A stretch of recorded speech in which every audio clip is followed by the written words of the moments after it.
এখন ভোর ওই 4টে মতন বাজে। আসলে 4টে, 4:30 বা 3টে, 3:30টার সময় আমাদের অভ্যাসই হয়ে গেছে। কারণ আমার বর যেহেতু ডিউটি যায়, তো তার জন্য 4টের সময় উঠেছি আজকে। আর বাইরে একদম একটা সুন্দর একটা আওয়াজ পাচ্ছি কিন্তু কানেতে। দেখি মহালয়া হচ্ছে কোথায়, খুব দূরে মাইকে মহালয়া চালিয়েছে।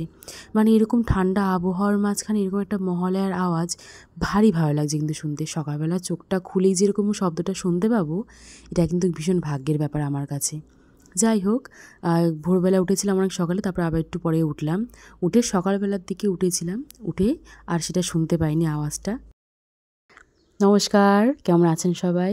আজকের আরও একটি ব্লগে আপনাদের সকলকে স্বাগত। আজকে মহালয়ার দিন, আজকে যাব কালী মন্দিরে। তার জন্য সকাল সকাল সব কিছু গুছিয়ে নিয়ে কালী মন্দিরে এসেছি পুজো দিতে।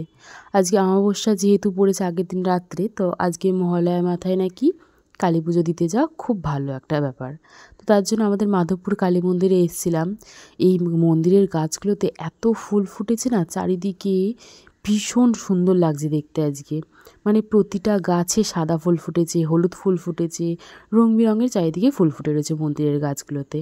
যাই হোক, আজকে মন্দিরে বেশ ভালোই ভিড় হয়েছে। কিন্তু মন্দিরে অনেকে আবার বলছিল যে আমাদের এখানে যেহেতু আমডাঙ্গা করুণাময়ী কালী মন্দির আছে, সেখানে নাকি অর্ধেকের বেশি জন গেছে, তার জন্য নাকি সেরকম একটা ভিড় হয়নি।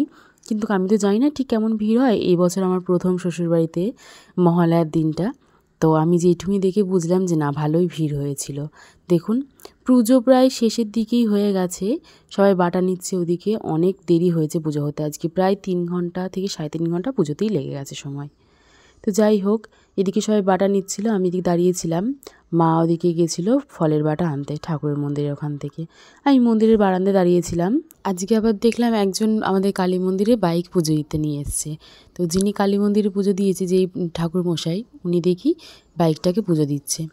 যাই হোক, এদিকে দেখি আবার বাতাসা ছড়াচ্ছিল মন্দিরের ওপরে।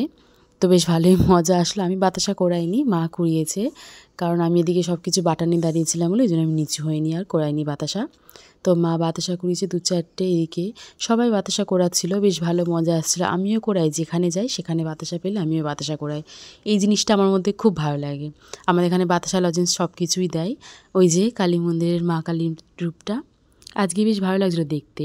আর মন্দিরে প্রসাদ দিয়েছিল হচ্ছে খিচুড়ি আর পায়েস দিয়েছিল একটুখানি। আর এখানে তো আমাদের ফল প্রসাদ আমরা নিয়ে গেছিলাম, সেগুলোই।